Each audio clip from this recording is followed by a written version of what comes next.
E hoje, no nosso vivo, a advogada e ex-conselheira tutelar Larissa Lira, que vem falar sobre o Maio Laranja, mês de conscientização e combate ao abuso e à exploração sexual de crianças e adolescentes. Larissa, os números são alarmantes, né? A cada 1 hora, 3 crianças podem estar sendo abusadas, né?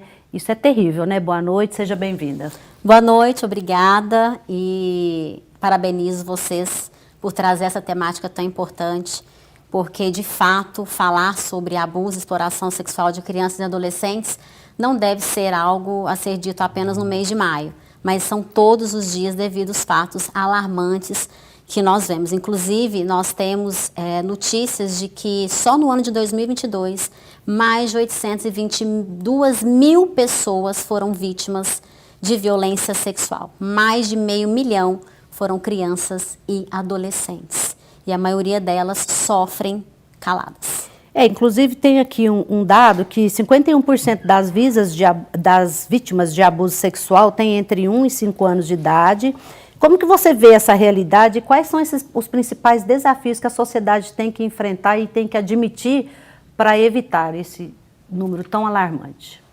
Primeiramente, nós precisamos dizer que a sociedade ela precisa entrar nessa campanha. Nós não podemos falar que vislumbrar a campanha do Maio Laranja seja só uma tarefa da família ou só uma tarefa do poder público. Mas a sociedade ela precisa tomar ciência e nós precisamos quebrar o tabu.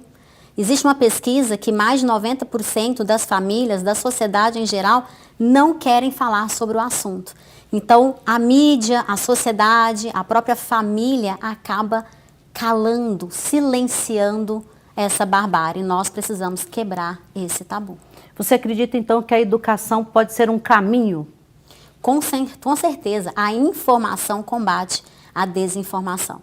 Não tem como nós combatermos esses crimes se não levarmos cada vez mais a informação à família, à sociedade em geral e também às nossas crianças e adolescentes. E aí vem um ponto importante, a importância que tem a educação, os nossos professores, a sala de aula, para levar também essa informação com cautela, utilizando-se de mecanismos que sejam ali apropriados com a idade daquela criança e daquele adolescente. A gente sabe que um dos maiores desafios é a falta de percepção dos sinais de abuso por parte dos responsáveis e a dificuldade em obter provas, né, para conseguir fazer com que isso seja, que termine essa violência. Como conduzir esses casos? Como agir nesses casos? Primeiramente, a família, os pais, os responsáveis, eles precisam conhecer bem as suas crianças, porque sinais são aparentes. Porque o abuso sexual, por exemplo, ele pode acontecer por meio do criminoso com ou sem contato físico. Quando tem contato físico, é mais fácil você vislumbrar que ali está acontecendo algo diferente. Mas o sem contato físico? Então, é importante que as famílias, que os pais ou responsáveis fiquem de olho nos seus filhos, porque os sinais, eles são aparentes. Por exemplo, crianças que podem estar sendo vítimas de abuso sexual mudam seu comportamento. Crianças que às vezes são alegres, são extrovertidas, de repente ficam apáticas, não querem conversar, não querem se relacionar. Quando estão próximas daquele criminoso, ela não quer estar próxima daquela pessoa. E pasme, mais de 80% dos criminosos são pessoas que convivem com as crianças e com os adolescentes. São pessoas próximas, são pessoas do seu convívio.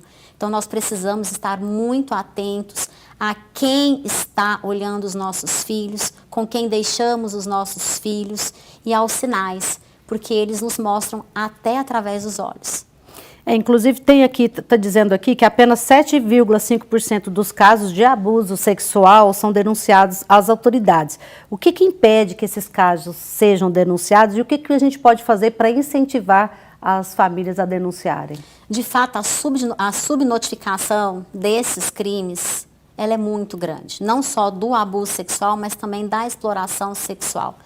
Apenas menos de 10% são noticiados, são levados às autoridades competentes para que sejam investigados. Então, como eu disse anteriormente, é buscar a informação para que nós possamos combater esses crimes. De fato, os profissionais que atuam diretamente com crianças e adolescentes precisam receber formação continuada, precisam ser capacitados para identificar esses sinais. Então, a formação desses profissionais e a busca pelo entendimento também dos pais acerca do tema, quebrar o tabu, buscar informação e ter um diálogo mais aberto com seus filhos, certamente vai salvar. Perfeito. Parece óbvio, mas qual que é a diferença entre o abuso sexual e a exploração sexual? A diferença é que a exploração sexual, ela visa lucro. E o abuso sexual, não. O abuso, ele pode ter vários tipos. Pode ser uma carícia, ele pode ser um exibicionismo, por exemplo.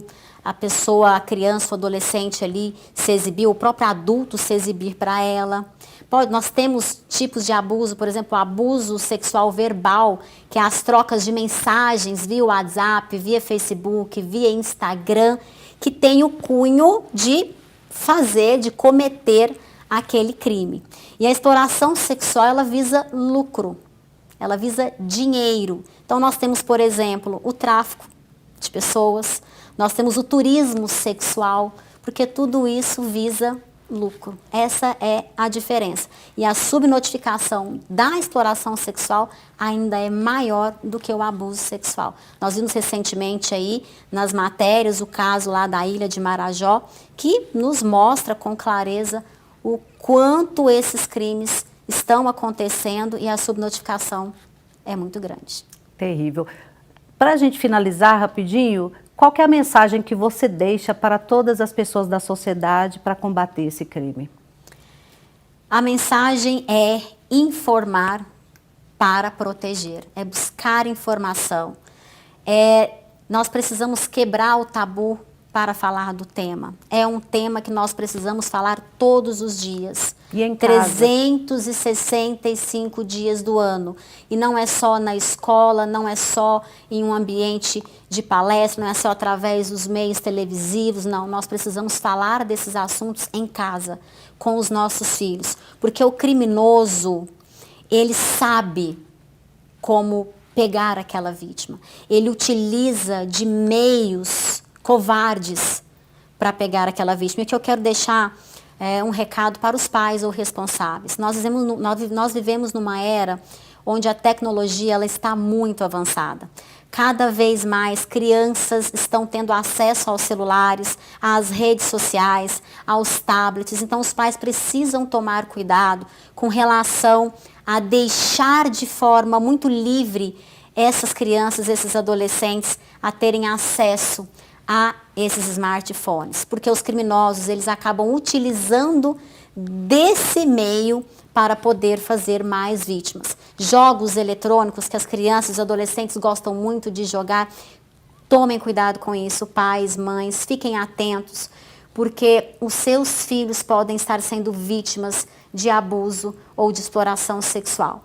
Esses criminosos eles são covardes e eles vão saber como pegar o seu filho ou a sua vítima e torná-lo uma vítima, uma presa fácil. Então, monitore o seu filho, saiba com quem ele anda, saiba com quem ele conversa, monitore as redes sociais, monitore o telefone celular, faça ali uma varredura ali nas mensagens. Nós precisamos sim respeitar ali a intimidade deles, mas cuidado com isso. Infelizmente, nós temos visto aí crianças e adolescentes, como o caso da Araceli, que foi vítima desse crime bárbaro e, como você mesmo disse, muitos casos, os casos estão cada vez mais aumentando.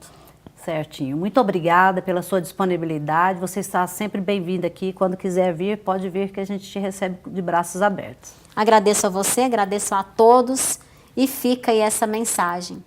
Informação para proteção. Obrigada. Perfeito.